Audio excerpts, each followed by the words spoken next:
appreciate feedback, so if you ever want to contact any of us board members, let us know what you like, didn't like, what you want to do next year, if you like the fall format or the old January format. Anyway, I'd like to introduce Ken Powell, our speaker today from Board Water Soil Resources, and he's been there for 13 years, that's correct. And he's going to talk to us a little bit today about the new delineator certification program, 404 assumption, and also the road replacement program. So a warm welcome to Ken. Thanks for joining us today.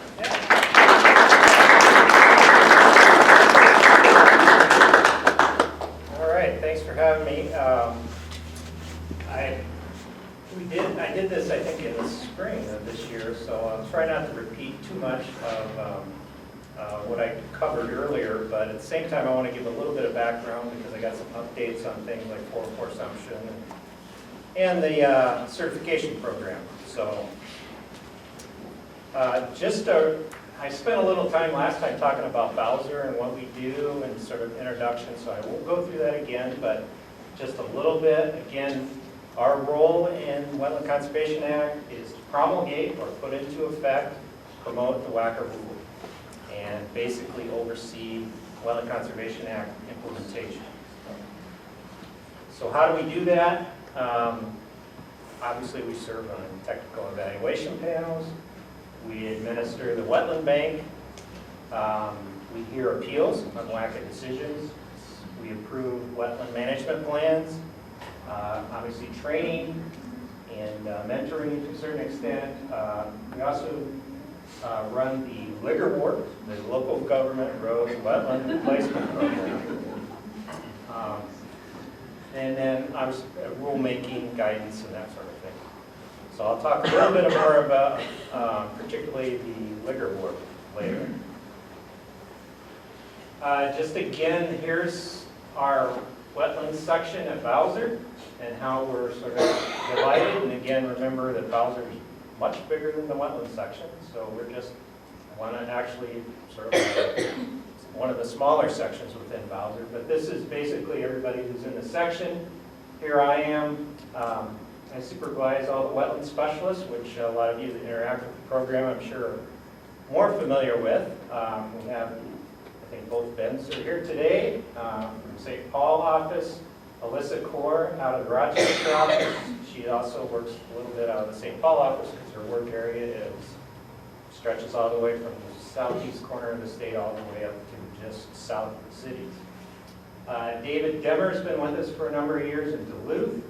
Our newest member is John Hansel out of our Marshall office. I think he's going on his second year now.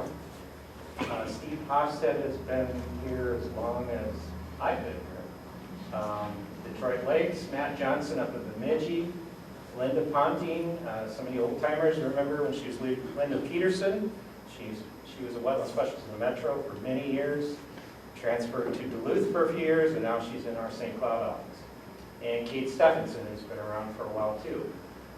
On the mitigation side, so Tim Smith, who couldn't make it here, I was hoping he could do some of this, but he manages our mitigation side. We've got Kane Radel, John Overland, who are our specialists. Other folks involved in the program, Carol Strady is our monitoring program coordinator. Dennis, who was a wetland specialist for a number of years, is now project manager. Amy Waters is our new program assistant. And Eric Mooring is retired, but we still have him very limited time to help with some of the hydrology monitoring. And Sarman, I think, was here today. LIGRWORP, yeah. LIGRWORP. Sarman works on the LIGRWORP. So, one person that's missing from the last time is Elsa Flagg, who was, if you interacted with our banking program in terms of transaction forms, Elsa was the one, so she decided that it was just too much to work for us and complete a master's degree. So she went full-time with the master's degree. So in the interim, we had Amy, who's getting up to speed on processing those forms, and Tim's doing a certain amount of that as well. Don't know if we're going to rehire or hire somebody new or not, but that's the way we're functioning now. So here's what I was going to talk about today. certification program, I do have an update on 404 Assumption. Wetland Conservation Act forms, I believe there's copies of those in the back. Those just came out recently. So I'll just go over some of the highlights of those. The liverwort, and then I have a bunch of just miscellaneous Wetland Conservation Act implementation items, 2 or 3 slides each. We'll see what we get to. Some of that is, and Ben Carlson will go over the wetland delineation frequently asked questions, which is something we just posted on our website, and I'll hand out right before Ben starts to talk. I want to talk a little bit more about the stream quantification tool and why that has some importance, particularly in the future. Pre-settlement bank service area determinations, the federal approvals exemption, something called railroad preemption, aquaculture and wild rice exemption, how does WACA play out on federal and tribal lands. I also want to talk a little bit about the Environmental Quality Board and WACA and that interaction. And there's also, I think there's a sheet in the back on the National Wetland Inventory change requests. And I'll just go over that quickly. There are also posters, NWI posters back there that DNR produced, so feel free to take one of those. And then there's a booklet as well that has a bunch of interesting summary statistics. So I believe if you are an LGU representative, you probably received a poster in the mail, so we sent one of those out to each of the LGUs. So let's start off with the new certification program. So no start date, January 1st, 2020. So we're busily trying to get everything ready for the start of the new program. Just a reminder, this is out of the program plan. The purpose of the program is to increase, maintain level of knowledge and expertise for those conducting or reviewing professional work associated with wetland regulatory compliance in Minnesota. And that includes delineation, but it includes other things, functional assessment, restoration, that sort of thing.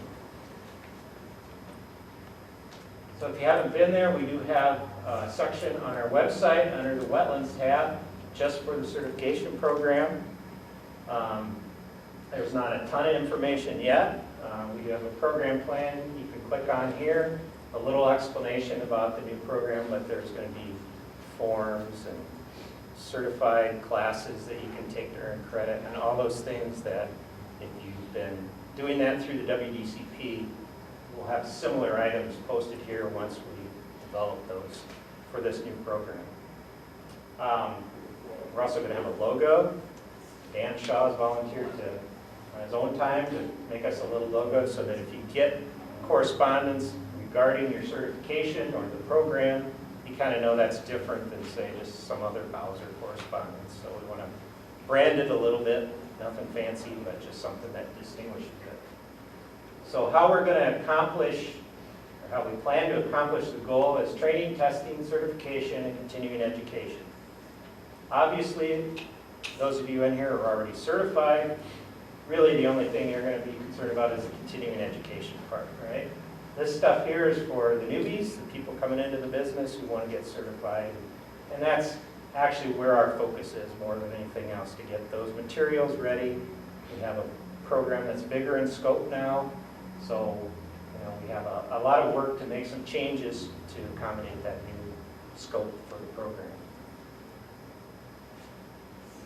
So just a quick chronology of what happened. The university expressed an interest or intent to transfer administration of the Wetland Delineator Certification Program to Bowser. That was 2018. We went to the board, and the board authorized staff to develop a transition plan. That was in March of this year. We did, as promised, we did have a stakeholder advisory group that included a couple folks from this organization, DNR, the Corps, PCA. So we met in June, got a lot of good feedback from folks. So I was able to use that, develop this new program plan, and that was approved September of 2019. So it's to go into effect in January 2020. A couple differences, if you're familiar with the WDCP. The scope has changed. Obviously, WDCP was focused on delineation, so we've now expanded that. Restoration, regulations, functional assessment, monitoring.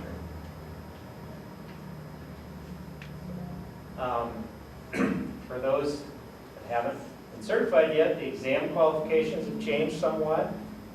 18 credits, in-person credits within 3 years, and 3 years of experience within the past 12 years are required in order to sit for the exam, so to speak.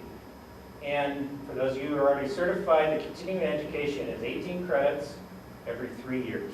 So instead of every other year, you get every 3 years, 18 credits.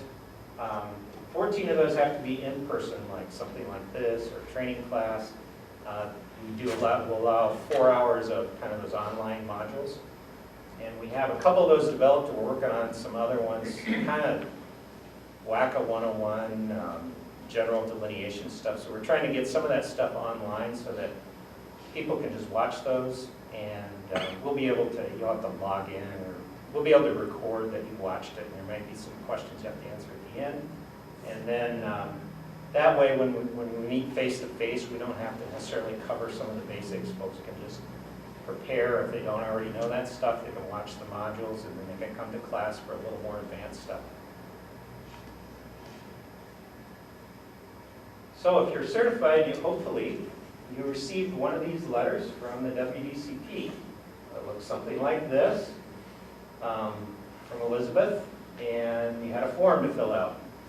So this is for opting into the new program. So because of legal considerations, I guess, you can't just transfer your membership. You have to opt in to the new program. So that's what this is. Note the date. We want that information by January 1st. So I know Amy's received a number of those. And again, these go to Amy Waters. Some of you have copied me on it, and I appreciate that, but I don't do anything with it. So Amy is the collector. So if you did not get one of these, then you need to and you know you're certified, then you need to contact Elizabeth at the WDCP and find out what's going on. So those of you who did opt to transfer your certification, you'll receive confirmation sometime in January. It'll probably be in the form of an email sort of certificate that you can print out if you wish, but it'll basically be confirmation that you're now certified under the new program. Your next renewal date, January 2023. So everybody starts new. It doesn't matter if you were due this year for a renewal under the WDCP and you renewed, or you're due next year, it doesn't matter. We're all going to start with a clean slate. It's just cleaner for everybody. You're going to need 18 continuing education credits between January 1st, 2020 and January 1st, 2023. So I've got the question of what about the class I took this year, etc. Again, we decided to make just a clean break. So rather than going back, we have different, sort of different criteria, so to speak, for the continuing ed classes, so we're just going to make that clean break. I think you'll find 18 credits is going to be relatively easy to get within 3 years. You can probably go to a couple of these forums and get all your credits.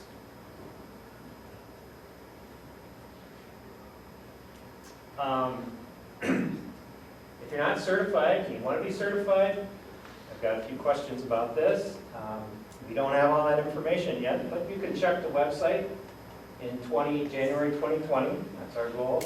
We're going to have training courses and exam schedules, an application, and exam study guide. And even if you are certified and you're looking at continuing ed, we're going to have our training course scheduled sometime in January, I hope. We're going to have at least 6 different classes, I can tell you that. 1 or 2 of those is going to be sort of the multi-day intro, but there's going to be a lot of what we call regional training. We've been putting those on. They're 1 or 2 days. They were only open to LGUs, but now they're going to be open to everybody. So we'll have those. They'll be scattered around the state. We'll certainly have something in the metro, and we just haven't worked out the details. So a number of the wetland specialists are very anxious to have these courses, which is great, but they also have to do other things too. So hold back on the training a little bit. But I think you'll find ample opportunities to get your credits, and hopefully, you know, I want to, rather than doing a lot of training that's so-so, I'd rather do fewer trainings that's really meaningful, that, you know, people actually learn something rather than just get credits, so. So I know I run through that kind of quick, but is there any questions about the new program? Yes?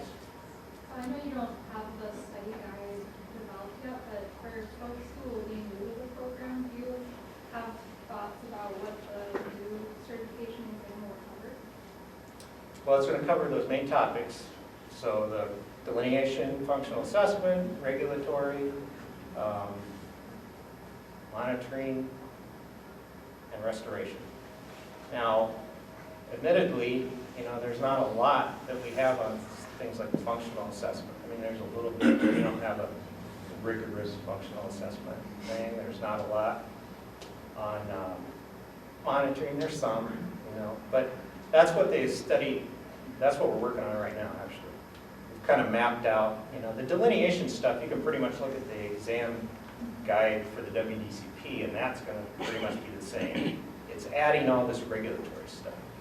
But what we want to do, I mean, if you say regulatory, I mean, well, how much? I mean, there's WACA, there's 404, there's 401, you know, NRCS, I mean, how much? So that's what we're trying to narrow that down so that people don't just go, like, I got to know everything for this exam.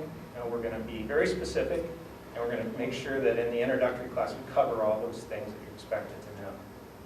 You know, and we just want people to have a basic level of knowledge of certain things, and we want them to pass the exam. I mean, it's not trying to get people to flunk, you know. Just, so we're going to work hard. I mean, that's actually the very first step. That's the first thing we're working on, is that exam study guide or curriculum or whatever you want to call it, which is just outlines not only those broad topics, but within those broad topics, just specifically what we want people to know at a minimum. You know. Now, some of our trainings, beyond, you know, some of the more advanced, we teach stuff that isn't going to be on the exam, but that's fine. I mean, we want people to know that too, but we do want to set the expectation to pass the exam. So I can't tell you specifically what those are, but when we get them done, they'll just be posted on the website. So. Ken, Yeah. you had a slide up there about pre-qualifications to take the exam, and it was 3 years experience in the past 12 years, Yep. and 18 credits in the last 3 years. Yep. Now, how, is it one or the other, or is it both? Both. And then how are you tracking 18 credits in the last 3 years of, like, say, I want to take the exam, but I haven't been documenting my credits? I mean, if somebody wants to take the exam, they're going to have to figure out a way to document, or So at least, could a person go back and get verification that they've done those things? Sure. I guess is what I'm saying. yeah. I mean, within reason, you know. Yeah. So if they take a legitimate course or something, I'm sure there's a record or Sure. have a piece of paper or something like that. I mean, we're not going to be too harsh on that. I guess that my question was, is starting January 1, did you have to then start documenting your credits, or could you retroactively go back? Retroactively, for the exam purposes, yeah, Yeah. but not for the continuing ed. Exactly. Yeah, it's a good question. That's probably one I should put on the website. Yeah. Talked to several people from outstate Minnesota who live quite a ways away, and it's really hard for them to get down to a forum like this once a month or even once a year. And I see that the option to use the video that's been available here is going to be limited. In fact, it sounds like you won't even be able to use that. They'll have to use some Bowser endorsed No, you can program. use other ones. Okay. But only 4 hours, for the 18. Yeah. The question is Bowser going to be sponsoring some outstate opportunities for these people? Because now Not out of state, but outstate. Outstate, yeah. Yep, Outstate. yep. We're going to have our regional trainings, so we're going to try to spread those all throughout the I mean, state. continuing education sort of. Yep, yep. Well, that was one of the goals of the program, is to be able to do more remote locations. So last year we had one in Bemidji, for instance, you know. We typically did not get up there under the WDCP, but now we feel like we've got more flexibility to do that. But we're not I mean, I should say we're not interested, but we're focused on people who do work in Minnesota. So there are a number of people from out state, because there's other states, most other states don't have a program. And Wisconsin does through the UW lacrosse, but Dakotas, Iowa, they don't. So they come to our stuff, which is great. But, you know, they're going to have to learn our stuff if they want to get certified and whatever, or they're going to have to sit through Minnesota-specific stuff. Because we did make a conscious decision that the program is for Minnesota. It's not meant to bring in everybody from all over the country. So, all right. Let's move into 404 assumptions. So I don't want to get into the detail I did last time, but I need to talk a little bit about what it is. So what is 404 assumption? Basically, in a nutshell, if you have a state regulatory program equivalent to 404, then it's possible for you to assume the program. With the caveat that the Corps retains jurisdiction over waters used for interstate and foreign commerce. So this comes into the, way back in the day where they said, well, it's nice for states to do things, but there are limits, So this kind of interstate commerce is important federally. We don't want states using it to fight each other or hold up federal commerce. So they said, we're going to still have the Corps retain these waters. Without getting into the big explanation, as of now, these are the retained waters. You see the major river systems, Lake Superior, Lake the Woods, that sort of thing, and wetlands within 300 feet. So as of now, those are the waters that would be retained under a 404 assumption scenario in Minnesota. I say as of now because right now EPA is undergoing rulemaking in regard to assumption, and so they're going to be setting some rules. All indications are that this particular within 300 feet, that's a recommendation of a group they put together on assumption. All indications are that they're probably going to go with something along this line. So I suspect that the rules are going to result in a similar sort of retained water, so to speak, for Minnesota. So what do we need to assume the program? We need EPA approval. And we also have to have a memorandum of agreement with the Army Corps of Engineers. So the agreement with the Corps is, it isn't like you agree to let us assume the program. It's more of an agreement of what are we going to do if a project crosses a retained water and an assumed water? Like how are we going to handle the logistics of that sort of thing? So that's really, it's just more of a practical implementation agreement with the Corps. The approving authority is not the Corps, it's the EPA. Also what we need is a letter from the governor, basically saying it is the intent of the state to assume the program. And a statement from the Attorney General that confirms that we have the authority, the legal authority to run this program. So these are important steps in terms of when you see the timeline, whoever's governor at the time, whether it's Walz or somebody else, has got to be on board. And presumably the Attorney General as well. And kind of unstated in here, but obviously there has to be legislative support as well. But the nitty-gritty of what we need to do to pursue assumption is we need to do a comprehensive review of the regulatory programs and compare them to 404 requirements. When I say 404 requirements, I mean the federal statutes regarding 404, not necessarily the way the Corps runs the program. We don't have to do general permits and individual permits, and we do not have to have that structure at all. We just have to comply with the underlying statutes. We need to identify, we're certainly going to have some statute and rule changes to show equivalency to the 404 program. We have done a little bit of this. We had the assumption feasibility study a few years ago.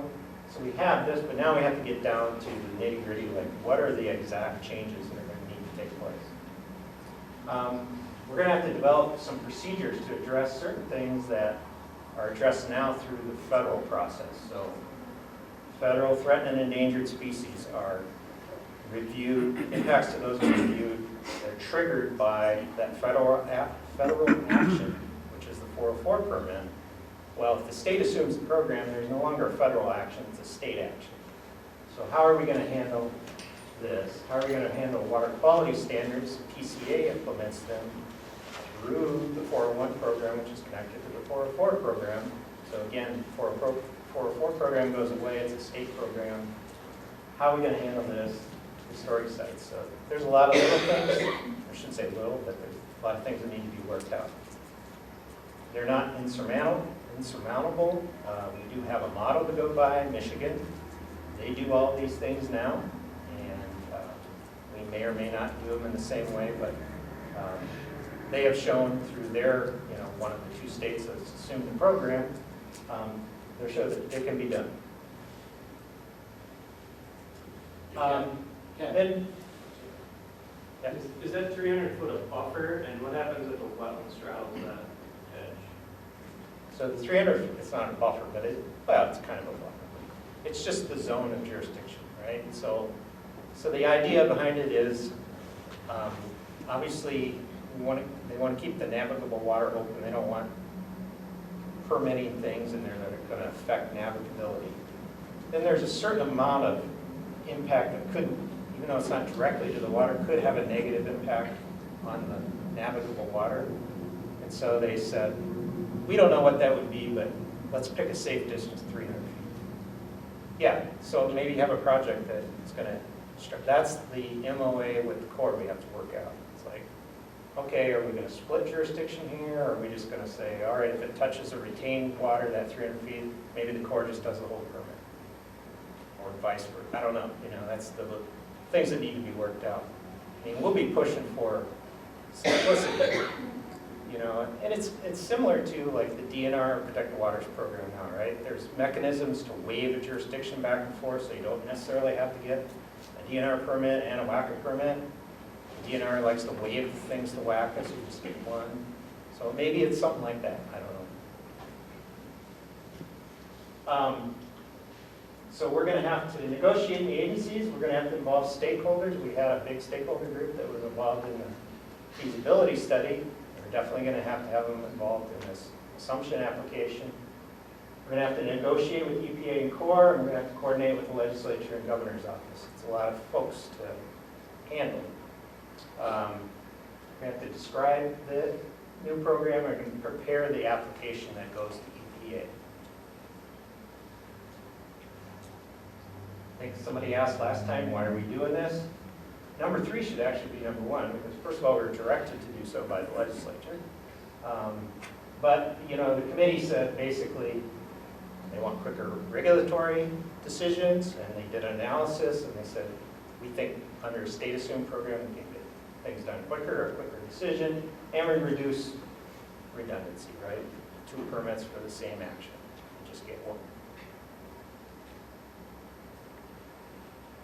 So where are we at now? This is the update part. So last time, if you were here, I talked about, well, we need funding to prepare the application. We can't just drop everything and let the program, not run while we're doing this. Well, we did receive funding. So the legislature appropriated funding, and then we took that and leveraged it, and we received a grant from the EPA. And so we think we have enough funding to fully prepare an application to be submitted to the EPA. We're using that funding in part to hire a project manager, which we have, I hesitate to say completed. We have someone who's accepted. The paperwork's not done yet, so I can't say who it is or say it's official yet, but basically we have hired someone. So they're going to be on a 2 to 3 year job where their primary job is to prepare this application. Do all the, lead the negotiations, figure out all this stuff. Not by themselves, but lead it anyway. So the next step in the process is the money is direct. The legislation that gave us the money and direct us to report to the legislature February 2021. We figure at that time, if the will is still there to do this, the necessary legislative changes will happen, and we'll, need some time. So we're roughly saying we could submit an application to EPA in August of 2021 to assume the program. What happens between now and then, I don't know. I mean, anything can happen. They can pass legislation, or we can be directed by the governor to not do this or that or whatever. But right now, this is the path we're on. So from what I can tell, I mean, we've got some pretty, the support is still strong for assumption, and we met with EPA a month ago, I believe it was, and some folks from DC, and they're certainly looking at Minnesota as the next state to assume 404. They think that of all the states out there that have a state program, Minnesota's got one of the strongest. Us and Florida and Oregon, those are the 3 states. So frankly, they have, they want to see more states assume the program than just Michigan and New Jersey. So, they're looking for us to sort of break that, barrier, I guess. So any questions about assumption? Yeah? I know, one of the major rules here is that you assume that you cannot have it any more lax than it was originally. But I'm thinking of Michigan specifically, where in many cases they have what they call minor and major, and general permits, for lack of a better understanding. But in a sense, they're more strict than what you find in neighboring core only. Yep. Is there, to what degree can you speculate whether or not thresholds for certain categories will be altered as a result of assumption in Minnesota? Because the TEP, as part of WACA, really doesn't issue a permit necessarily, it's just a determination, right? Because where this would be an actual permit. Well, again, so remember, we don't have to follow that structure. So it's conceivable that we could do WACA much like we do now. Like where local government units issue decisions, TEP do recommendations. We could, again, it depends on what EPA allows us to do, but we don't necessarily have to develop general permits, thresholds for permits. We could have what we call exemptions and no loss categories, and those could function the same. Again, all we have to do is show equivalency to federal standards. So kind of this mechanism that the Corps has built up over many, many years and developed their program for various reasons and different guidance documents, we don't have to follow that. That's sort of the easy route, and you can do that, and that's the way I think Michigan has done it. They sort of modeled it after that. And a number of states, Indiana, Wisconsin, to a certain extent, they have their own sort of state general permits and that sort of thing. And but WACA is sort of different, right? It doesn't really have permits, and so there's nothing that says we can't do that. But that's sort of what we're working on. Obviously, the easiest thing for Minnesota is to keep as much of the current program we have as possible, with local government units and TEP panels functioning. And I think that's probably the argument we're going to make. Obviously, there's some things that maybe some of the exemptions aren't going to fly. Some of the, I think in particular, some of the agricultural exemptions may not pass muster for EPA, and some of those might have to be tweaked or rolled back or whatever. But I frankly don't know. But that's, that's going to be the job of the person we hire, to really dig into that and try to figure that out. And it's going to be an iterative process with working with the EPA, specifically Region 5 in Chicago. They're the ones that are going to have to approve this, so we're going to have to be working with them closely as we develop it. So I don't know. I can't answer the question other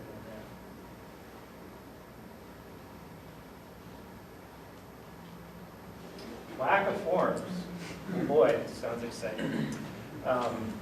So you won't be able to see these on the screen, so if you want to follow along on the handouts, or you want to get handouts from back, you can look at them. Nothing earth-shattering here, but we did do new forms. So if you haven't been to our website, here are the new WACA forms. I added a little more explanation into what each form is, and there's more. This keeps going on down, but so you don't necessarily have to just click on the form and open it up to see what it is, so you can read a little bit about it. But basically, the new form, we did a new notice of application, notice of decision. There's a new form called the determination notice form, which I'll talk about. There's a new TEP form, restoration order, and replacement order. Why are we doing new forms? We have not updated the form since 2009, roughly. That's quite a long period not to have updated forms. Back when we had those forms, I mean, we did not, I don't even think we had this statute that recognized that you could do this electronically. That was the old days where everybody sent everything by paper. I was a wetland specialist. I used to have a table like this, and I had each county with a pile. And as soon as it got big enough to where it was going to fall, then I recycled the bottom half, kept building it up. Now I go into a wetland specialist office, and it's all electronic. They don't have much for paper. So anyway, you know, and that's good. So this, hopefully, some of the things in the form make it easier to do this electronic thing. We want to, I wanted to reduce redundancy and unnecessary information. Specifically, for example, if you're an LGU sending out a notice of application, you're attaching the application, right? And this notice is going out so that the TEP panel members can review it, comment, make a recommendation, whatever. So they're going to have to read the application. So I'm not sure why then we need the LGU to spend time summarizing the application. It's right there. You don't need to. So LGUs can do that if they want to, but I took it off the form and I don't need to. There was also things like there was a decision date. So when is this application going to be decided upon? And then, half the time it doesn't really happen on that date, right? Something changes, gets delayed, whatever. So the date's almost meaningless. What's meaningful is for the TEP who's reviewing it is, when do I need to get my comments into the LGU? When do we have to have a TEP review? So I got rid of the decision date and put those hopefully more important dates. There's instructions now with each of these forms, and it's kind of done instead of just like narrative instructions. It's the actual form, and then I use that comment feature and track changes in Microsoft Word, so it's kind of points to the area. It's like, okay, here's where you need to do this. Here's some additional guidance. And then again, this determination form, which I'll talk about. So here's the notice of application form. Just a couple of things that are new. We've got applicant representative is added here. That's for, a lot of times that's the person that's being dealt with more than the landowner. All the important dates, I hope, are all up front. We've also added this more specific WACA decision type here, so it forces the LGU and the applicant to say, what kind of a decision are you asking for? And if you don't know, well, that's a problem. So we need to work that out. Here's the application materials, and this allows for like an FTP site. For a lot of these applications these days, they tend to be too big to email, so people are using FTP sites, that's fine. So you can put that link in here. Also a decision maker, so we have different decision makers in WACA. It could be the governing body, it could be it's delegated to staff, or it could be some other body. They have lots of options. And then there's some clarity on these notice requirements. So this first box is all the people, all the entities that are required to receive notice. These are optional down here. Corps of Engineers, optional or as applicable. For instance, the Bowser Mitigation Coordinator, Tim Smith, he only needs to get bank plans, and it says it in there. Members of the public, anybody else. So on the notice of decision form, I won't go over many of the similar things. There is some more specifics here on a replacement plan, like where are you getting your replacement? Are they credits or project specific? We put this on here mainly just for if you're a Bowser Wetland Specialist and you got dozens of these, how do you kind of figure out which ones are more significant. So they could quickly look at the notice and say, okay, well, this was a big impact, big replacement.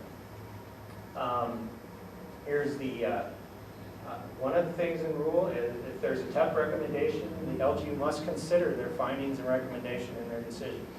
So we put a section on here to say, for the LGU to say, there either wasn't one or there is one, and they got to attach it. And they got to say what the recommendation was.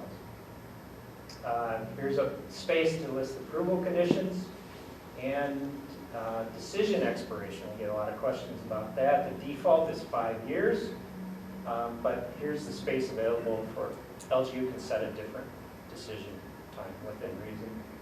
If they want 3 years, 6 years, whatever it is. Here's a space for LGU findings. They can either summarize their findings here, or they can just attach some other document. It's really their choice. And then here's the space for attachments. You have to have appeals information. There's a little, if you read this and compare it to the old one, there's a little more information about how to appeal and what you should include. There's a space here for local appeals. We don't have a lot of that anymore, but there's still some local appeals process out there, which means if somebody doesn't like the decision and there's a local appeals process, they got to go to the local appeals first before they come to Bowser. Now here's this new determination form. So this form can be used to notice like an applicant or a landowner said, I want a determination. So the LGU can take this, send it out to the TEP and say, so-and-so's requested determination, here it is. Or they can use it and say, we've made a determination.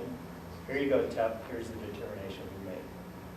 Now remember, there's a lot of things that the LGU can determine, typically with concurrence from the TEP. And those are different than decisions. And we've kind of mixed those over the years, but it's pretty clear when you go through the rule that there are just a list of specific things the LGU can decide on, and that's it. The rest of the stuff is all determinations. Most of those determinations are related to some decision, but there's a difference. If it's a decision, and somebody wants to appeal it, that appeal goes to Bowser. If it's a determination, they can't appeal that to Bowser. Now, if the determination results in a decision they don't like, then they can appeal the decision. But they can't appeal the determination. And the reason for that is, if you look at these complex projects, say there's a couple different determinations along the way before the final decision, and if they could appeal every one of those, it would be a nightmare. So we have these different things: local road program qualification, credit deposit. This is actually, the form you have is updated. I updated it because I added incomplete application in here, but pretty much the same. There's a space for other because I'm sure I didn't get all of them. Now most of these require TEP concurrence except for a few that I've listed here. And then there's this distribution list, but again, because it's a determination, there's no required distribution. But it's your usual folks, right? The TEP panel, the applicant, consultant, that sort of thing. So hopefully people get used to using this form. I hope they find it easier. I mean, I think the alternative before was the LGU would just write the applicant a letter. Say, well, we've determined that, your construction for your bank is no good, or it's good. And now they can just use this form if they want. And then we got a new TEP form, which is nothing earth-shattering. It's a little bit easier, but I did want to point out this DNR TEP participation, which has become more important here as of late. So a lot of DNR employees participate on TEPs, all TEPs, or most of them, which is a good thing, and there's nothing wrong with that. But there are certain times when they are an unofficial sort of participant, and then there's times where they are officially a member of the TEP. When they're officially a member of the TEP, they should not only participate, but if there's a recommendation, they should be signing that TEP form. If they're not an official member of the TEP, they shouldn't be signing the form. We've been real lax on that over the years, and it's been all over the board. So now with DNR, and we've talked about this, and they've given instructions to their employees, you need to figure out whether you're an official member of the TEP. Doesn't mean you can't go to the meetings, provide input, whatever, but you're not an official member. So when are they official member? When project affects public waters, wetlands, or wetlands within shoreline wetland protection zone. So there's a little bit of interpretation here, affects, right? That's not the same as impacts. So there could be, cases where there's some disagreement about that. Ultimately, I think it's the LGU's call. Right? They run the TEP. They make that determination if there's some question. Now, they would want to work closely with DNR because, remember, even if DNR isn't a member of the TEP, they have appeal rights. So if you say, nah, you're not a member of the TEP, and they disagree, they might appeal the decision and say, you should have been a member of the TEP. So there's a little check and balance there. They can't, LGU just can't say, well, we don't like you, so you're not a member. But I do want to talk a little bit about, this is pretty obvious, public waters, wetland. You can pull up the map, look at the project site, is there public water on there or not? The shoreline wetland protection zone is a little more complicated. So bear with me as I walk. So wetlands within the shoreline protection zone, or LGUs that have a shoreline ordinance, that means 1,000 feet from the ordinary water mark of public water that's listed in the shoreline ordinance, or other distance, whichever is less. So if they have a shoreline ordinance that says, it's 800 feet, then you use 800. But, again, if they have a shoreline ordinance, then I think most of them probably list all the public water, but not always. Sometimes there might be a big public water. It's not listed in the shoreline ordinance. It's been approved, so it doesn't count. 300 feet from a public water course, same deal.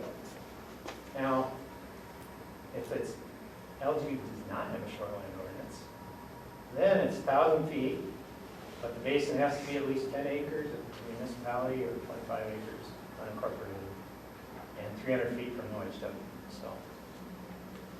So, there's a little bit of investigation that's sometimes required to figure out whether DNR is on the TEP.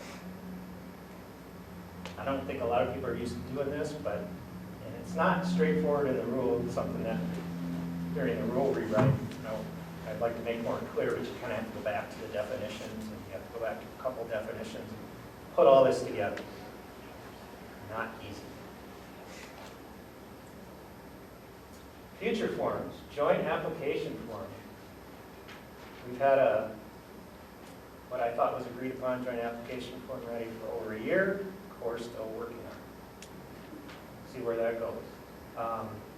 Things we're going to be working on next is complete application checklist for all these decision types. There's been controversy or arguments about what's a complete application. I got some LGUs that call every application incomplete. I got others that every one of them is complete. We're all over the board on this complete application thing. And the problem is, it's not really fair to the applicants because you can keep calling something incomplete on some minor thing forever and ever, and the decision timeline never starts.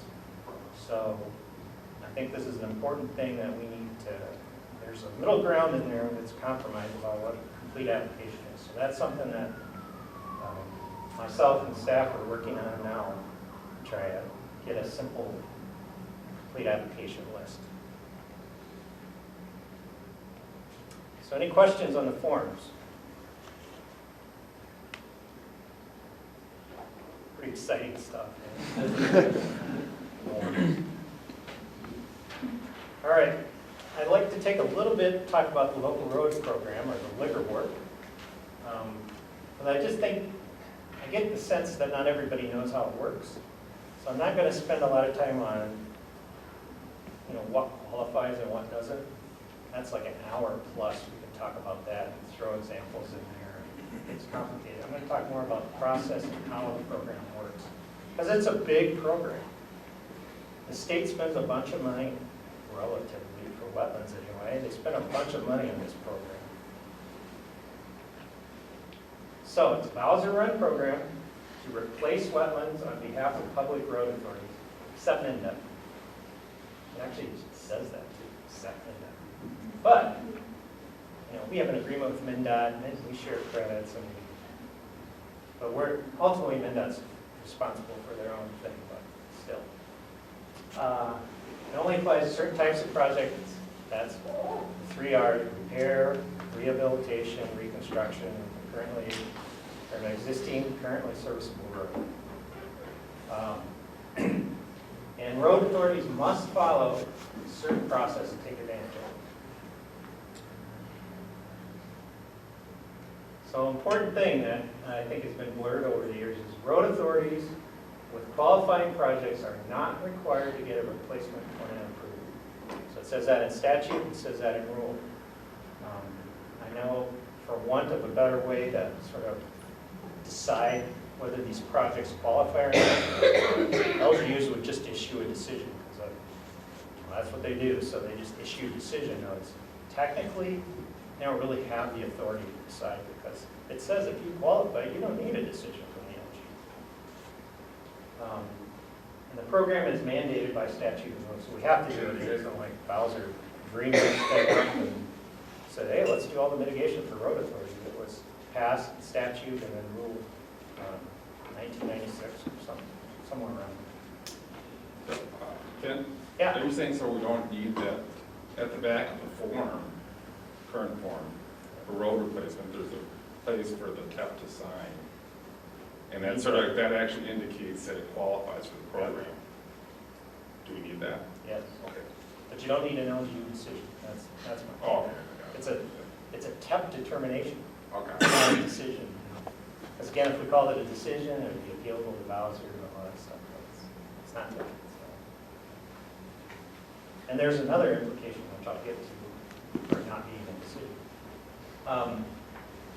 Why did they do it? They said, back in '96, they said, look, we got all these repair, rehabilitation projects going on. They're for safety, they're a lot of times small impacts. There's a lot of them going on. It's really inefficient, for these road authorities to try to do this mitigation. And certainly at the time, there weren't all the banks that we have now. So there was really not much of a way for them to sort of comply. So they said, we need more efficiency, let's have Bowser. A couple of the things that we've done with the program that we don't have to do, that we've just done over the years, is we've satisfied federal mitigation for road authorities. So we're only responsible for satisfying WACA, but as some of you know, there's additional requirements that the Corps has on road authorities.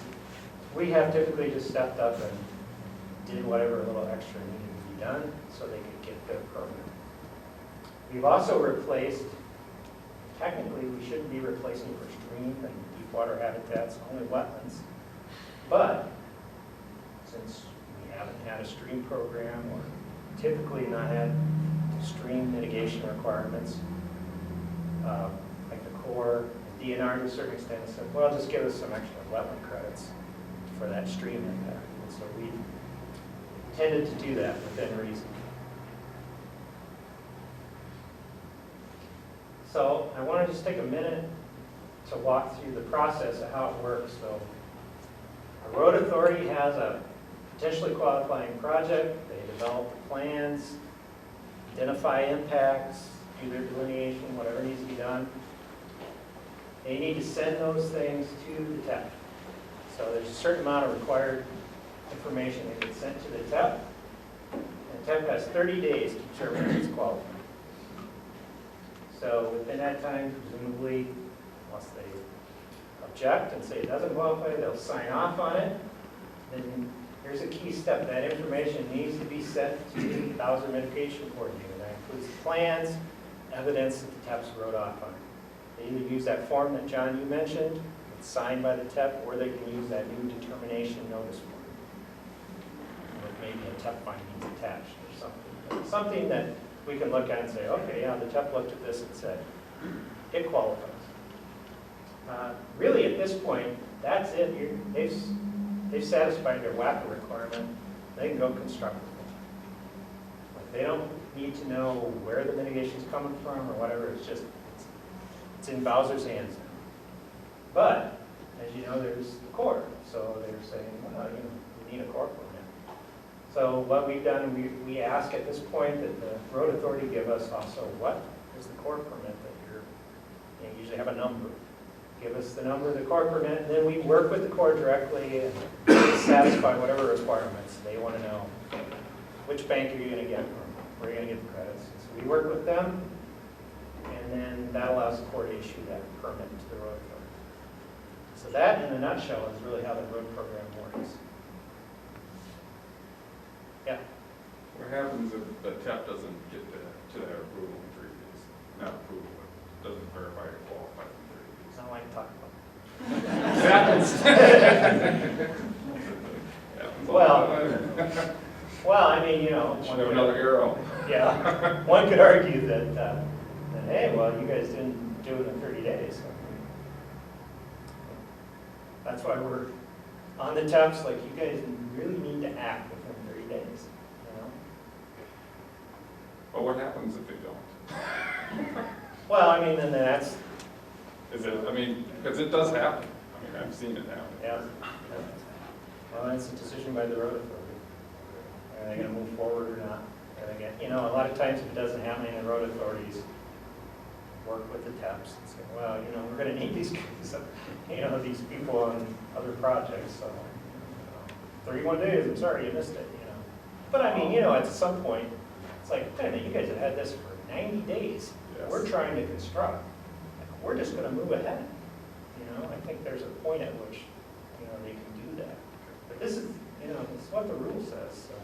It's just like a LGU decision too, right? They got 60 days, they don't meet the timeline, okay. Are you just gonna say, we're moving ahead, or are you gonna say, okay, you know, you guys really need to give us a decision here because, you know, you're past your time. So, yeah. Yeah, Ken, has Bowser considered sending out any more defined guidance or information for delineators and consultants regarding quantifying and separating out like linear ditches and incidental wetlands for that program that, so that, you know, obviously these wetland credits are very expensive to create and maintain for the program, and making sure that, you know, what's being quantified on these projects and what's being actually mitigated for is really only truly wetland and not incidental linear ditches or, you know, wetlands in upland areas that. We don't have any formal guidance. The way we've been doing it is through training, and actually we're gonna have, that's one of the things that's gonna be on the training is, I forget what the name of the training is, basically local road training on how to quantify those impacts and how to do that. So we're looking at a couple classes, one in the metro sometime this summer. But it does beg for some sort of guidance thing. And we've been, I think, pretty upfront, and hopefully the wetland specialists are out there on these projects saying, you know, we need to distinguish between a created road ditch and a remnant of what's a natural wetland. So I'm relying, there's a lot of things we need guidance on. Guidance takes a lot of work. So I'm relying on our wetland specialists, project by project, to help guide that process so that we're not replacing the things that we don't have any business replacing. Like a ditch, unless that ditch is a remnant of what was, that's the only thing left of what used to be wetland. Typically, look at the soil mappers, historic air flows. Yeah. Okay.